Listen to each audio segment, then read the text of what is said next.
सतगुरु जी पकड़ा दामन तुम्हारा, तू आसरा हमारा, तू आसरा हमारा।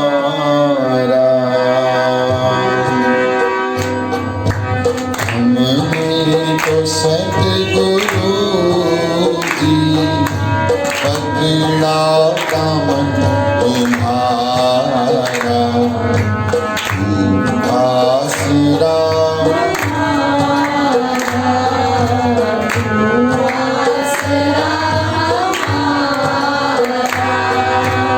हमने तो सतगुरु जी हमने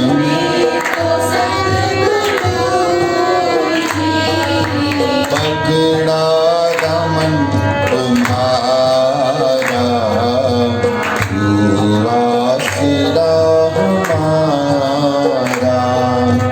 हमने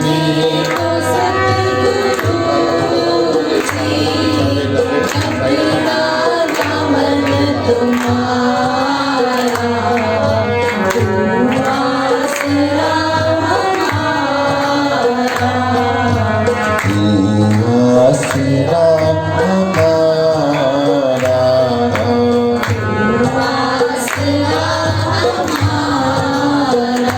सतनाम वाहेगुरु, सतनाम वाहेगुरु,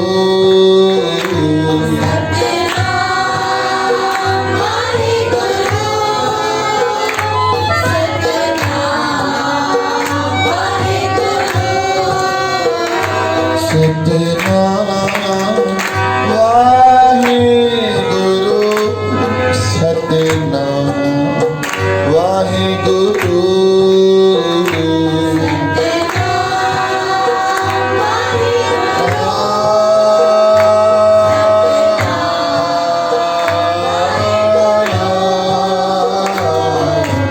हमने तो सतगुरु जी हमने पकड़ा दामन तुम्हारा, तू आसरा हमारा, तू आसरा हमारा। हमने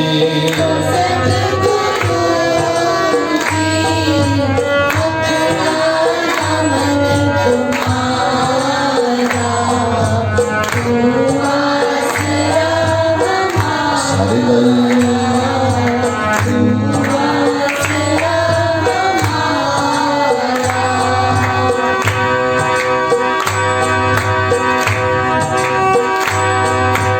मैं जानती हूँ तूने छबरी के बेर खाए, जानती हूँ तूने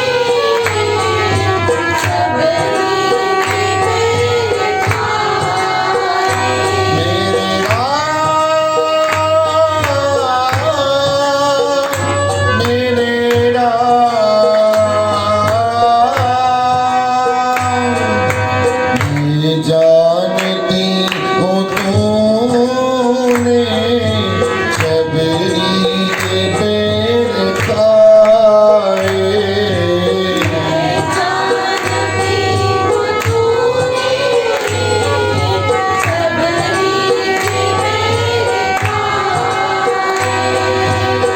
कभी भक्त सुदामा के तूने महल बनाए,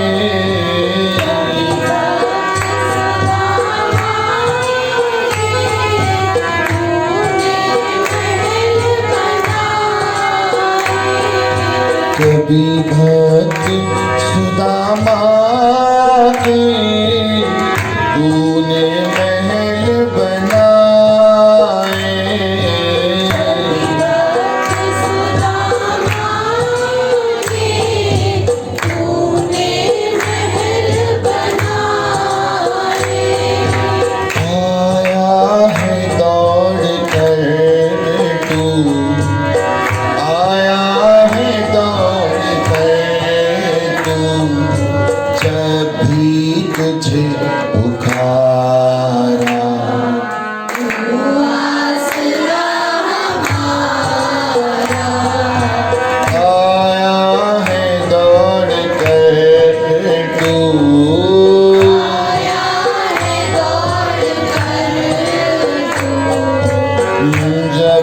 तुझे पुकारा।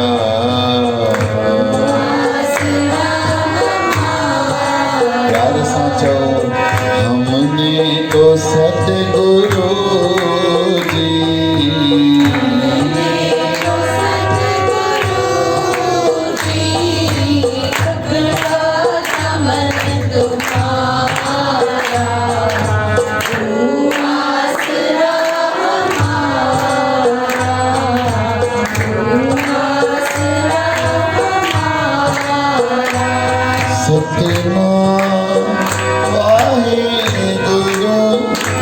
सतनाम वाहेगुरु, सतनाम वाहेगुरु,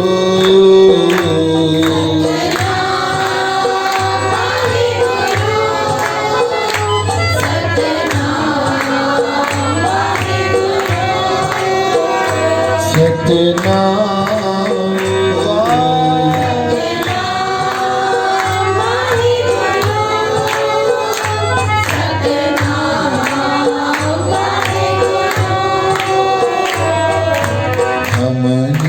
तो सतगुरु जी,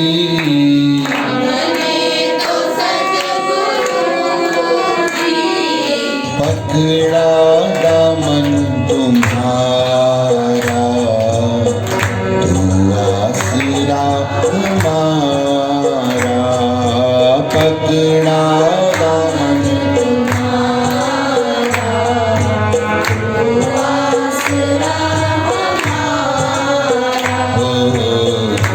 आसरा हमारा।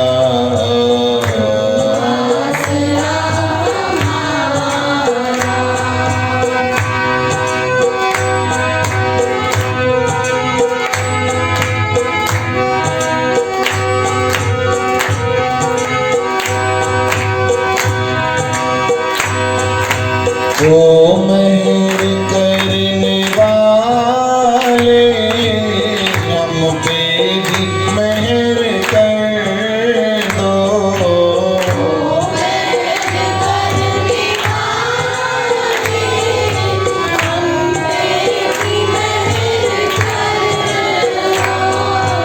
ओ मेहर करने वाले, हम पे भी मेहर कर दो।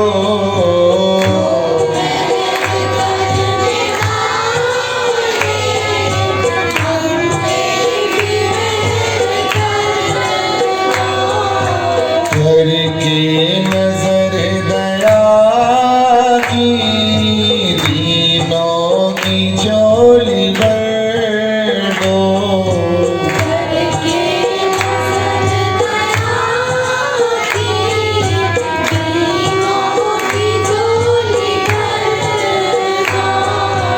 ओ मेहर करने वाले, हम पे भी मेहर कर दो।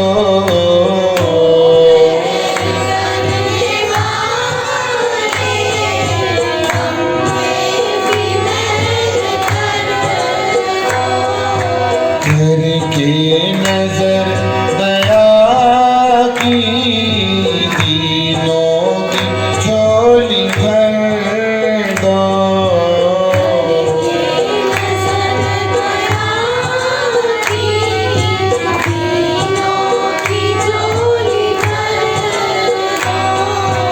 मेरी एक आरज़ू है,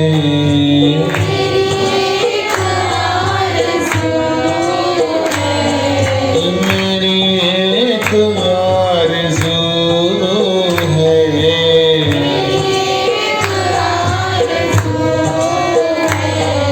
छूटे ना ये दर तुम्हारा,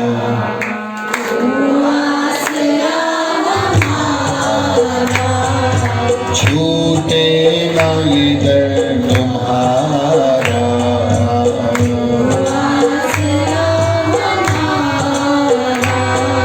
छूटे ना ये दर तुम्हारा।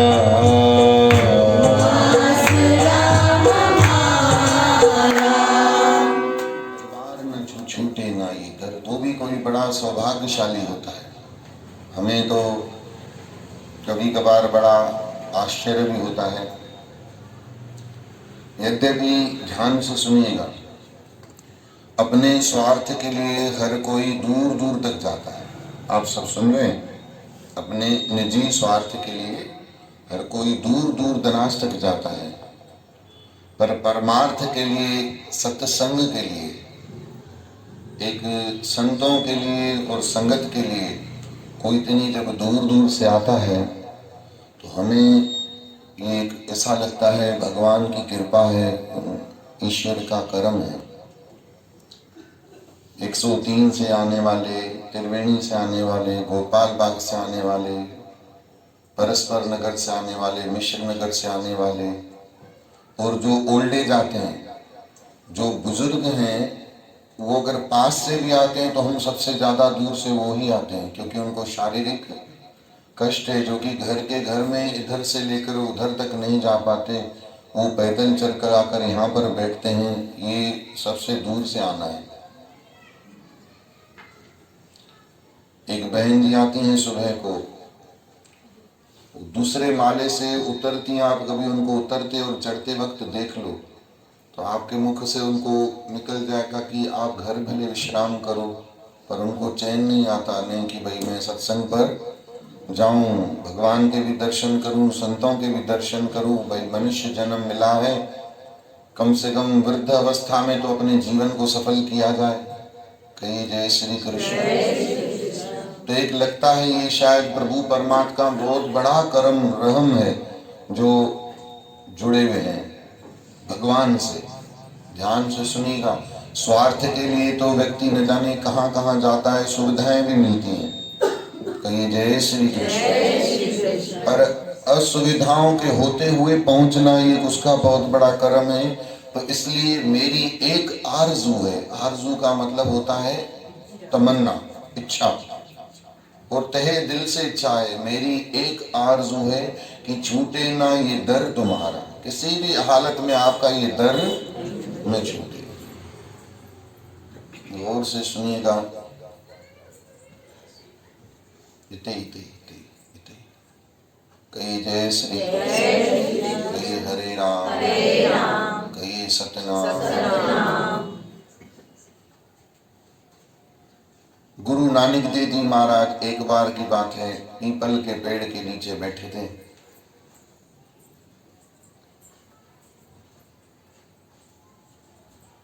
जो उनके प्यारे सेवक बाला और मर्दाना हमेशा साथ रहते थे। गुरु नानक देव जी महाराज का जो ये प्रसंग है, इस प्रसंग को गौर से सुनिए। वहां पर अचानक से बहुत भयंकर काले बादल छा गए। बाबा जी तो अपने नाम की मौज में थे, सिमरन में थे। घने बादल इतने छा गए जिसको देखकर जो मर्दाना नाम का शिष्य था वो थोड़ा घबरा गया।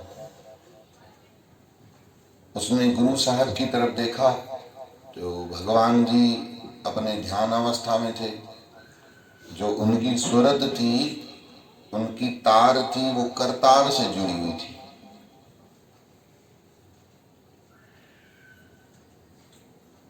अब जो बाला नाम के सेवक थे वो मोर के पंख का चमर कर रहे थे, हवा दे रहे थे, गुरु जी की सेवा में थे। तो मर्दाना एक तारा बजाते बजाते चुप हो गया और गुरु जी को यूं हिला करके कहने लगा, बड़े घने काले बादल आ गए और ये जो काले बादल दिख रहे हैं, हवा दिख रही है, ये वो मौसम वाले बादल और मौसम वाली नहीं है, ये कुछ भयानक रूप दिख रहा है। गुरु जी की आंखें बंद ही थी, नानक देव जी महाराज जी की, और आपने फरमाया कि आप घबराओ मत, आप अपना सिमरन चालू रखो। आप अपनी चेतना को मालिक के चरणों से जोड़ करके रखो। मन ना कर सोच विचार, गुरु तेरा राखा है। थोड़ी देर में तो एक भयानक रूप लेकर राक्षस वहां पर प्रकट हो गया और इतना खतरनाक था। उसको देखकर मर्दाना जनाना हो गया थोड़ी देर के लिए। कहिए जय श्री कृष्ण। हाथ भी कांपने लगे, होंठ भी कांपने लगे, जबान से आवाज न निकले।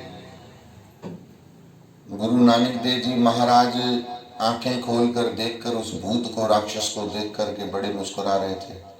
तो जो राक्षस था वो नरम हो गया और अपने असली स्वरूप में आ गया। नॉर्मल होकर के गुरु जी के चरणों में साक्षात दंडवत प्रणाम हो गया। दंडवत प्रणाम पता है किसको बोलते हैं? जो भी डंडे की तरह कदमों में सो जाए उसको कहते हैं दंडवत। शास्त्रों में 8 प्रकार के प्रणाम कहे गए हैं। आंखों से भी प्रणाम किया जाता है, गर्दन से भी प्रणाम किया जाता है, हाथों से भी प्रणाम किया जाता है, कमर से भी प्रणाम किया जाता है, घुटनों से भी प्रणाम किया जाता है। घुटने आगे की तरफ झुका के गर्दन को झुका लिया, पांव पड़ के भी प्रणाम किया जाता है।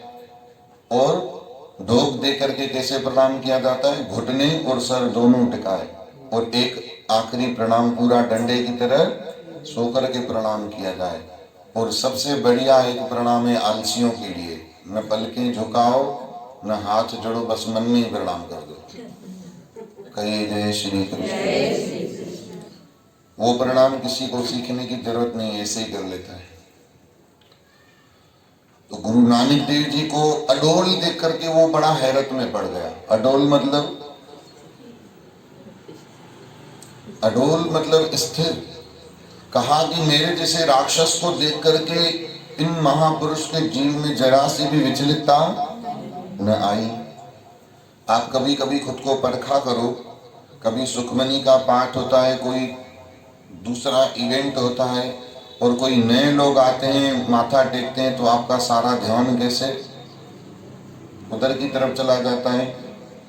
कौन आया है, कौन है ये, क्या करने आया है, किसे मिल रहा है, क्या चढ़ा रहा है, क्या दे रहा है, क्या उठा रहा है, क्या रख रहा है। आप सोचो, हमारा इतने में ध्यान भटक जाता है और इतना बड़ा राक्षस देख करके इस महापुरुष का जरा भी ध्यान भंग न हुआ। अब वो कौन था पता है? वो था कलयुग। कौन था? पांव में पड़ गया।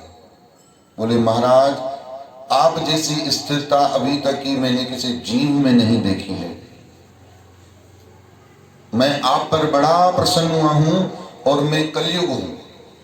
मैं आपके चरणों में कुछ देना चाहता हूं। ध्यान से सुनिए इस कथा को, अपने मन को एकाग्र कीजिएगा, अपने मन को जरा सा भी भटकने न देना। आपके चरणों में कुछ सेवा देना चाहता हूं। भाई क्या देना चाहते हो?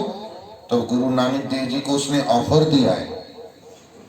आप कभी गुरु ग्रंथ साहब पढ़ने के योग्य खुद को समझते हो कि हम भी पढ़ सकते हैं कि नहीं? तो आप पढ़िए और मैं आपको एक सुफा नंबर देता हूं। श्री राग महला पहला, ये राग है श्री राग। श्री राग महला पहला का पहला ही शब्द है। गुरु नानक देव जी को उस कलयुग ने ऑफर दिया, मोती त मंदिर उसरे। आप पेड़ के नीचे कहां बैठे हो महाराज? मैं आपको मोतियों का महल देना चाहता हूं। मोती त मंदिर उसरे, और उस मोती के मंदिर में रत्नी हुए जड़ाओ, उसमें रतन जड़े हुए होंगे। कभी कभी आपने हाथों में नग पहनते हुए देखा होगा कई को। कोई पुखराज पहनता है, कोई पन्ना पहनता है, कोई हीरा पहनता है, कोई नीलम पहनता है। ये सब क्या है? रतन है। मूंगा, ये सब रतन है। कहिए जय श्री कृष्ण। मोती का मंदिर और उस मंदिर में रतन जड़े हुए। मोती का मंदिर उसरे, रत्नीत होए जड़ाऊं। और चारों तरफ कस्तूर, कुंगू, अगर, चंदन। उस आपके मोती और रतन के महल के चारों तरफ लाल कलर की मिट्टी, कुंगू ही कुंगू नजर आएगा। कस्तूरी की खुशबू ही आएगी। आपके पास आने से पहले दूर से कस्तूरी की खुशबू सूंघते हुए लोग आएंगे। अगर चंदन, आपके आसपास में नॉर्मल वृक्ष नहीं लगा कर दूंगा, चंदन के पेड़ लगा कर दूंगा। कस्तूर, कंगू, अगर, चंदन, लीप आवे चाव, चारों तरफ से इतना अच्छा लीप करके दूंगा, दूर से देखने वाले के मन में चाह उठेगा कि इस स्थान का दर्शन किया जाए। कहिए राम। गुरु नानक देव जी महाराज मुस्कुराए और कलयुग के इस ऑफर को देख करके सुन करके गुरु नानक देव जी ने जब उत्तर दिया, वो उत्तर आपके लिए भी है। क्या उत्तर दिया पता है? कहा मत देख भूला विसरे। इतने सुखों को देखकर, इतने पदार्थों को देखकर हो सकता है मैं भगवान का भजन भूल जाऊं। मत देख भूला विसरे, तेरा चित्त न आवे नाम। हे प्रभु, हो सकता है इन साधनों को, इन बंगलों को, इन महलों को देखकर मैं आपका स्मरण भूल जाऊं और उनके आकर्षण में अटक जाऊं। इसलिए कलयुग मुझे तुम्हारे दिए हुए सारे सुख ना गवारा है, मुझे नहीं चाहिए। कहिए श्री राम। और देखो कितनी विलक्षण बात है। संसार का जीव भगवान के पास आता ही संसार के सुख साधन मांगने हैं। कोई ऐसा भगत आता हुआ देखा है आपने? दूसरों की छोड़ो, कहना दूसरों के लिए अच्छा नहीं होता, हम खुद के लिए कहें। हम भगवान से कभी ये प्रार्थना करते हैं कि प्रभु हमारी माया को थोड़ा कम करो, ये आपके और हमारे बीच में आ रही है। कभी कहा है आपने? कहिए श्री राम। कभी नहीं कहा, क्योंकि हमें इस चीज का एहसास है ही ना। हमने कभी नहीं बोला। हम तो सुख ही मांगते हुए आए हैं। हमने तो सुख ही मांगे हैं जो हमें प्रभु से दूर करने वाले हैं। बोलो जय श्री कृष्ण। कहिए हरे राम। भगवान के क्लोज ले जाने वाले होते हैं दुख, और भगवान से जुदाई करने वाले होते हैं सुख। बोल के बताओ।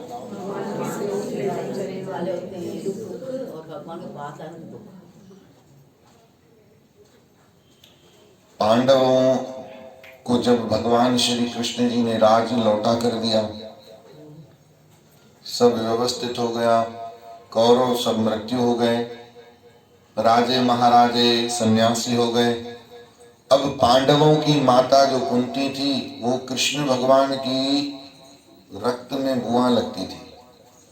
बुआ जी को ठाकुर जी ने बोला अब सब व्यवस्थित हो गया है बुआ जी, अब सब स्टेबल हो गया है, अब मैं जा रहा हूं। क्या आपको किसी चीज की तलब तमन्ना हो तो मैं आपकी वो डिमांड पूरी करके जाऊं। पता है कुंती ने यूं झोल फैलाकर कहा कि ठाकुर जी हमको थोड़े से दुख दे दो। कृष्ण भगवान बोले इतने सारे दुख, सालों से पीड़ा भोगने के बाद आज फिर आपको दुख ही चाहिए? कहा हाँ। क्यों?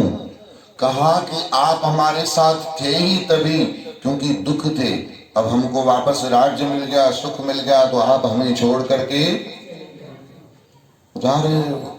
इसलिए ऐसा सुख हमको नहीं चाहिए जो आपसे हमको दूर करे। हमें तो वो चाहिए जो आपके हमें पास में करे। अगर आपके पास करने वाला दुख है तो वो दुख हमें बड़ा प्यारा है।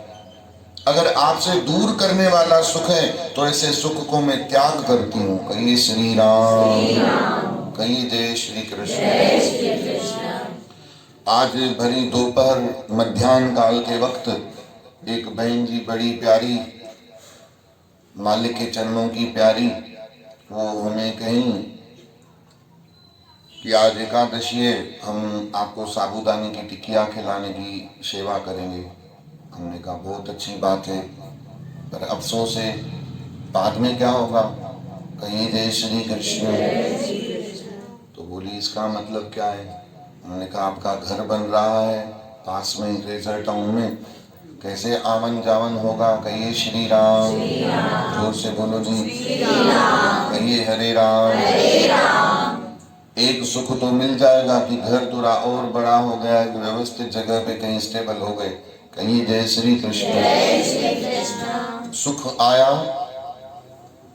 और वो सुख एक नियम में, एक मंदिर में, एक प्रेम में, एक पहुंच में दरार बन के खड़ा हो गया, एक दीवार बन करके खड़ा हो गया। कहिए जय श्री कृष्ण। हाँ, अगर कोई व्यक्ति खुद चाहे, ध्यान से सुनिएगा, अगर अमेरिका जाना है तो फिर व्यक्ति पहाड़ों को, नदियों को, तूफानों को देखता नहीं है। कहिए श्री राम। अगर जाना है तो फिर किसी को कोई रुकावट होती नहीं।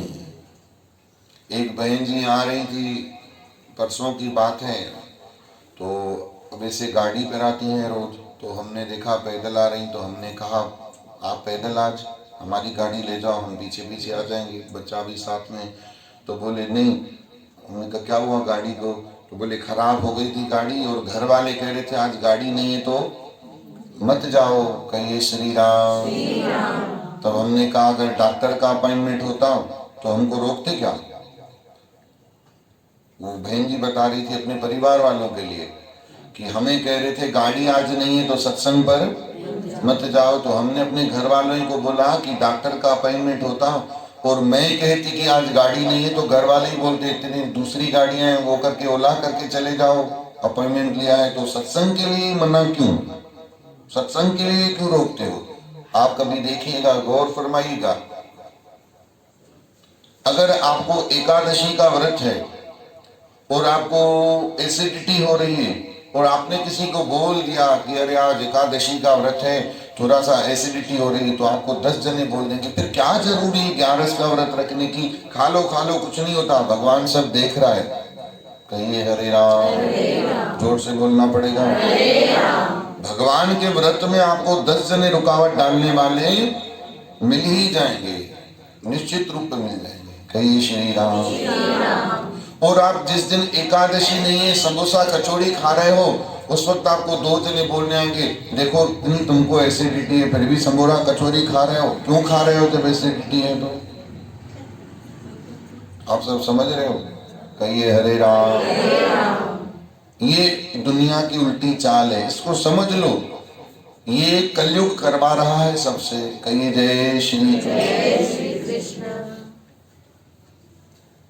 आप सत्संग पे जाते हुए कभी गिर जाओ, कभी चोट लग जाए, मोच आ जाए, थोड़ी सी खरोच आ जाए, जोर जोर से सबको बोला जाएगा कि सत्संग पर गई थी ना, हमको इतना हम इसको मना करते हैं मत जाओ, चुप करके बैठ जाओ, अब देखो चोट खा के आ गई। बोलते हैं इनको घर में ही भगवान है, घर में ही भगवान थे, डोकरी सुनती नहीं। कहीं जय श्री कृष्ण। अपने बच्चों को देख लो ना, खुद को देख लो ना, बस भागते जाना है, बोलती रहती है चाहे मुझे रोके दुनिया हमको तो जाना। भागे जाए, यहाँ पे 10 काम नहीं पड़े, भागती जाएगी। अब देखो ये सत्संग पे जाने के वक्त ऐसी चीज होगी। अगर इसी जगह पर आप कहीं टीचर हो, नौकरी करने जाते हो, किसी क्लिनिक पर जाते हो और आप क्लिनिक से लौटते हैं, क्लिनिक पर जाते हुए या स्कूल में कॉलेज में जाते हो, टीचर हो, पढ़ाने जाते हो, अगर गिर जाओ और आप घर पर हाथ धर कर बैठ जाओ, अरे मैं स्कूल जाती हूँ गिर जाती हूँ, तो आपको वही जने कहेंगे जो सत्संग के लिए ऐसा बोल रहे थे ना, अरे तो क्या कमाने नहीं जाओगे, गिर जाओगे तो 360 चोट तो लगती ही है, भगवान से फ्री में मिली है। कहिए श्री राम। जाओ, ठोकर खाओगे तभी तो ठाकुर बनोगे। लो जी, आ रही है बात कुछ समझ में? कहिए जय श्री कृष्ण। ये दुनिया 2 मुही उल्टी चाल चलती है। पता है कौन जीत जाता है? जिसका अंतर मन आने का होता है उसको कोई रोक नहीं सकता। थोड़ा जोर से बोलना पड़ेगा। और जिसका मन आने का नहीं है, जिसका मन आने का नहीं है, चाहे कितने भी द्वार खुले हुए हों, वो कभी नहीं आएगा। तो ये बहाने कि मैं दूर हो गई या मैं पास हो गई या भला मुझे ये लग गई या भला मुझे वो था ये था, ये सिर्फ और सिर्फ क्या है? एक बहाने हैं। क्या है? बहाने हैं, और वो भी झूठे बहाने, झूठे बहाने। तो बोले नहीं महाराज सच्ची बात है, हमको सच्ची में शरीर का कष्ट है। अरे तो शरीर ही झूठा है, एक दिन नाशवान हो जाएगा। जो बचपन में हमारा शरीर था अब है क्या? जो सुंदरता बचपन में थी अब है क्या? जैसे बाल बचपन में थे वैसे अब है क्या? जैसे दांत बचपन में थे वैसे अब है क्या? जैसे जंप बचपन में लगाते थे, दीवार चढ़ के कूद जाते थे, अब कूद पाओगे? हाँ, कभी भगवान न करे पटरियों को क्रॉस करना पड़े, पुल चढ़ना न हो, तो पटरियां क्रॉस करने में जान निकल जाती है। और फिर याद आता है, अरे बचपन में कैसे हो जाता था, अब तो हो ही। तो फिर शरीर सच्चा हुआ कि झूठा हुआ? तो शरीर का जो नाम लेकर के एक्सक्यूज दिया जाता है, वो भी झूठा हुआ कि ना हुआ? झूठे बहाने। आने वाले को कोई रोक नहीं सकता, पर जाने वाले को भी कोई रोक नहीं सकता। कहिए जय श्री कृष्ण, थोड़ा जोर से बोलना पड़ेगा। तो भगवान के बीच में आने वाले सुख भी दुख से कम नहीं है। एक बार बोल दो, और भगवान की राहों में आने वाले दुख भी किसी मरहम से कम नहीं है। भगवान के मार्ग में सत्संग पर आप बढ़ो और रुकावट आए, यूं समझ लीजिए तो बहुत बड़ी अच्छी हमारी अब फर्स्ट ईयर की परीक्षा हो रही है, अब इसको पास करना है महाराज। कहिए श्री राम। आने दो रुकावट को, वो रुकावट ही आपको मालिक के और नजदीक ले जाएगी, वो आपको दूर नहीं करेगा।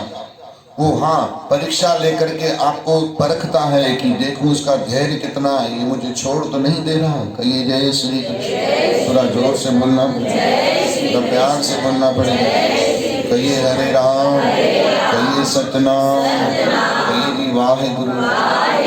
इसलिए भगवान को कभी भी किसी भी अवस्था में छोड़ना मुनासिब नहीं है। किसी भी अवस्था में, चाहे वो दुख हो, सुख में तो भगवान भूल ही जाता है, दुख में तो भगवान याद आ ही जाता है। बोल के बताओ, सुख में भगवान और दुख में आई, ये एक सहज अवस्था है।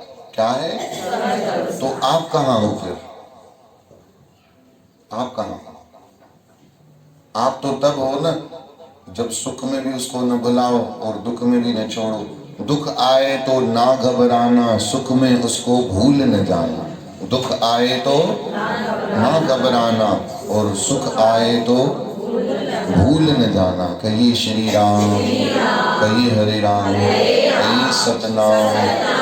इसलिए जिसका दामन पकड़ा है वो अरदास करो कि मेरी एक आरज़ू है, छूटे ना ये दर तुम्हारा। मेरी आरज़ू है कि प्रभु आपका ये दर न छूटे।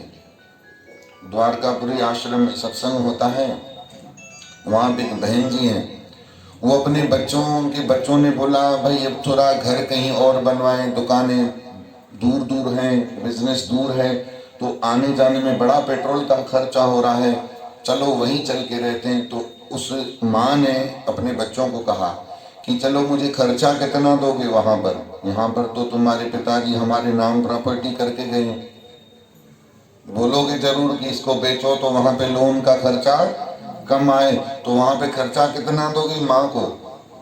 तो बोले आपको हम 4-5 हज़ार दे देंगे, दवाई का खर्चा दे देंगे, और हाथ में आपके कुछ भरा हो रहे, खाना तो घर बनेगा ही बनेगा। तो सच्ची की बात बता रहा हूँ।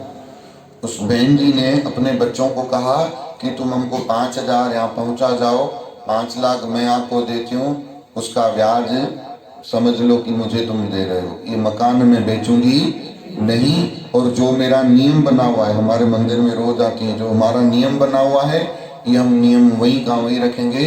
जब मेरी लाश जाएगी तो इस मंदिर को आखिरी प्रणाम करके ही जाएगी। वो बहन जी अभी तक वहीं रह रहे हैं, उनके दोनों बच्चे कब के जुदा हो गए, वो भाई एक साथ अलग हुए और वो भाई भी अलग अलग रह रहे हैं, उनका भी आपस में संबंध बना नहीं। पर वो बहन जी बोलती है कि इस मालिक से निभा लो, उनको मैंने पढ़ा लिया, बड़ा कर लिया, अब वो खुद कमा रहे हैं, खुद जी रहे हैं, मेरे पास 5 हज़ार खर्चा आता है, मकान अपना बना हुआ है, विल बनी हुई है कि मेरे मरने के बाद आधा आधा दोनों बेटों का, मुझे कोई चिंता नहीं है। एक चीज की खुशी है कि अंत घड़ी तक मेरी जो आखिरी चौखट होगी ये आपके द्वार की चौखट होगी। ये देखो ये लिख दिया गया है, विल बन गई है। कहिए श्री राम। याद रखिएगा वो भले गरीब है, याद रखिएगा वो भले बूढ़ी है, पर याद रखो उसका प्रेम बेशकीमती है, उसका प्रेम बूढ़ा नहीं है, उसका प्रेम गरीब नहीं है। हम भले साहूकार हो जाएं पर हमारा प्रेम गरीब है, हम भले जवान हो पर हमारी श्रद्धा बूढ़ी है, कहिए श्री राम। बूढ़ों के कदम लड़खड़ा जाते हैं। सत्संग पर आने के बीच में अगर हमें काम आ जाए, कोई मेहमान आ जाए तो हमारे पांव थम जाते हैं, तो समझ लो हमारे पांव लड़खड़ा गए, मतलब हमारा नेम बूढ़ा है, टूट गया, लड़खड़ा गया, बिखर गया, कहिए श्री राम। पर जो अपने नेम को टूटने न दे, अपने प्रेम को टूटने न दे, आइए प्यार से मालिक के चरणों में बैठकर मेरे साथ बोलो, ये वादा करो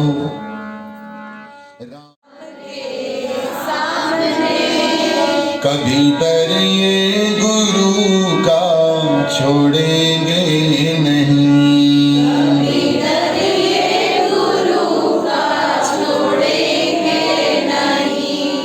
कभी कभी जब आप ये गाते हो ना, तो आपके चेहरे को देख करके लगता है, इधर उधर देख करके गाते हो, सिर्फ गा रहे हो, कोई वादा नहीं हो रहा है, कोई प्रॉमिस नहीं कर रहे हो, इसलिए डूब के गाओ, कहिए श्री राम। देखो अब आपको समझाने के लिए एक जनाना मिसाल देता हूं। जब आप कोई सब्जी चूल्हे पर, चौकी पर चढ़ाते हो तो प्याज को अच्छी तरह से भूनना जरूरी है कि नहीं? अगर प्याज को अच्छी तरह से नहीं भूना तो सब्जी कैसी बनेगी? अच्छी नहीं बनेगी, क्योंकि आपने प्याज को तो कच्चा कच्चा ही छोड़ दिया, टमाटर को तो कच्चा कच्चा ही छोड़ दिया, बेसन को अच्छे से भूना ही नहीं, है ना?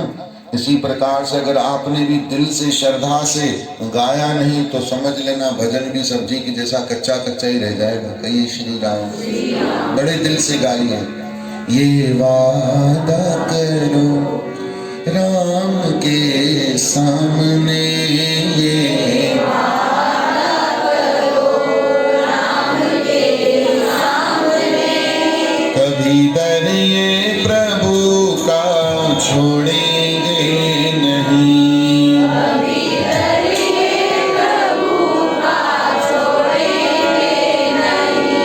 मेरे राम राम राम, मेरे राम राम राम, सभी की आवाज आनी चाहिए।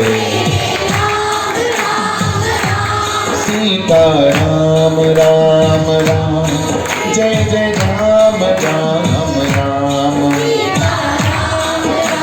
उठाइए दोनों हाथ और तालियों से भी गाओ, ये वादा करो राम के सामने,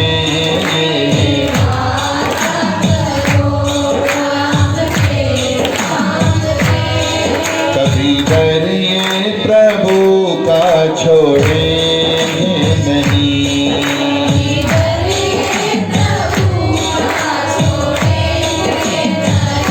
ओ चाहे किस्मत का कितना भी चक्कर चले,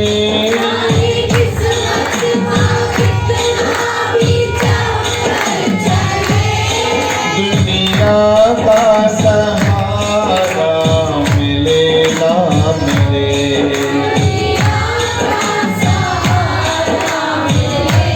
आइए दोनों हाथ, मेरे राम राम राम, मेरे राम राम राम,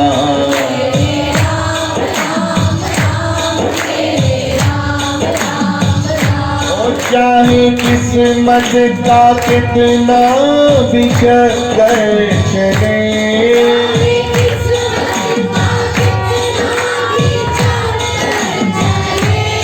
दुनिया का सहारा मिले ना मिले,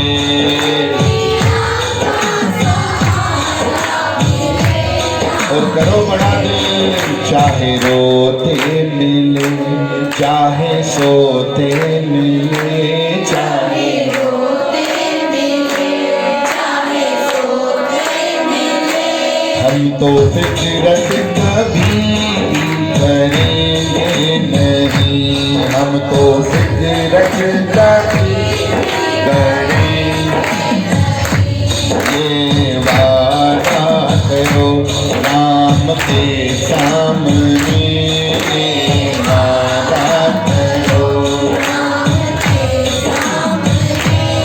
कभी डरिए गुरु का छोड़ेंगे नहीं,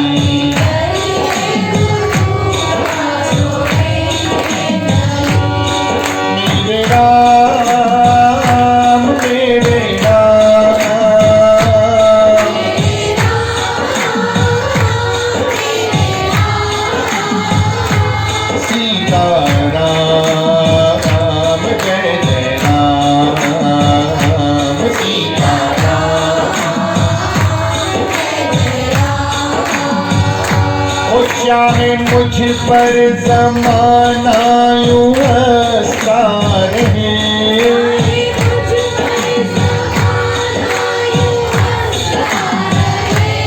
चाहे बादल दुखों का बरसता रहे।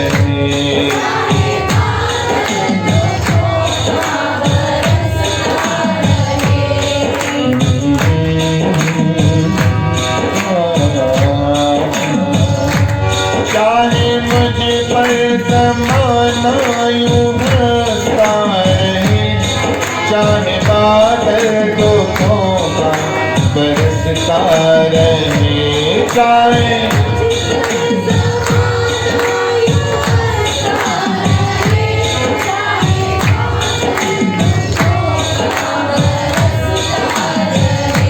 चाहे नेकी मिले या बदी भी मिले, चाहे नेकी मिले या बदी भी मिले, हम तो नेकी बदी से डरेंगे नहीं।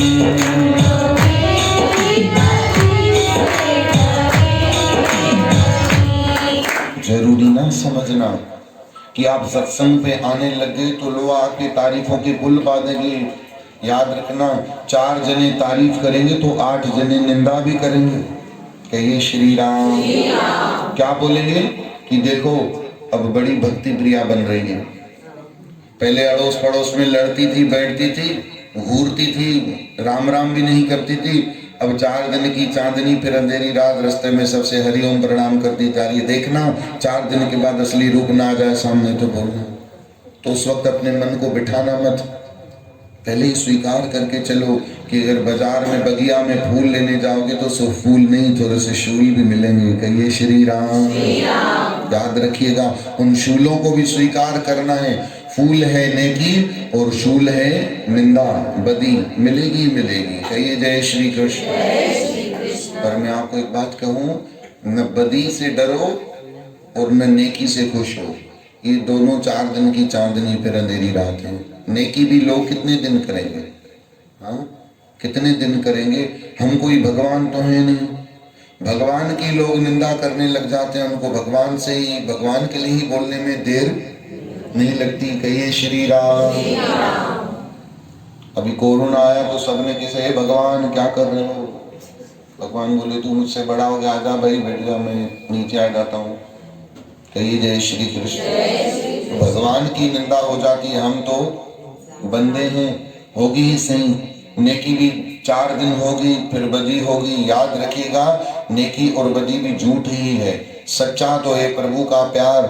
जो आप अभी यहाँ पर बैठे हो, मालिक के चरणों में बैठो, ये ही सच है। बस भगवान इसी को देखेगा, किसी को मत देखो। चाहे नेकी मिले या बदी भी मिले,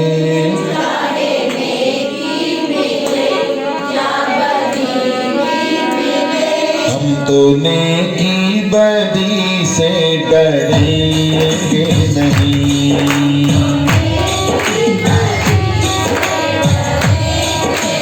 बोलो ये वादा करो राम के सामने,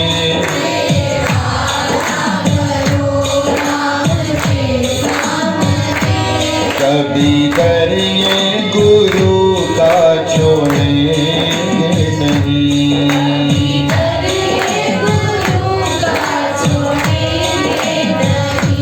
कभी करिए गुरु का। ध्यान से सुनिएगा आप। कभी आजकल तो बहुत इजी है, पहले अपोलो टावर में एक्सीलेटर की चढ़ाव थी सिर्फ, अब तो टीआई में भी है, दूसरे मॉल्स में भी है ना चढ़ाओ। एक्सीलेटर है कि नहीं देखा है आपने, एयरपोर्ट पे भी होती है। तो वो सिर्फ आपको अपना एक पाँव उस पर रखना है, बाकी ऊपर आपको वो खुद ही ले जाती है कि नहीं। बस यही है, गुरुधाम मंदिर भी वो एक्सीलेटर वाले हैं, बस आपको यहाँ पे बैठना है, खुद ही आपको ले जाएंगे। यहाँ पे आपको सेवा भी मिल जाएगी, नाम भी मिल जाएगा, सिमरन भी मिल जाएगा, ज्ञान भी मिल जाएगा। और अगर हमने अच्छा अपना व्यवहार रखा तो फिर हो सकता है भगवान वो पर्दा भी हटा दे और साक्षात चतुर्भुज रूप लेकर के शंख चक्र गदा हाथ में उठा के आपके सामने भी आ जाए ना।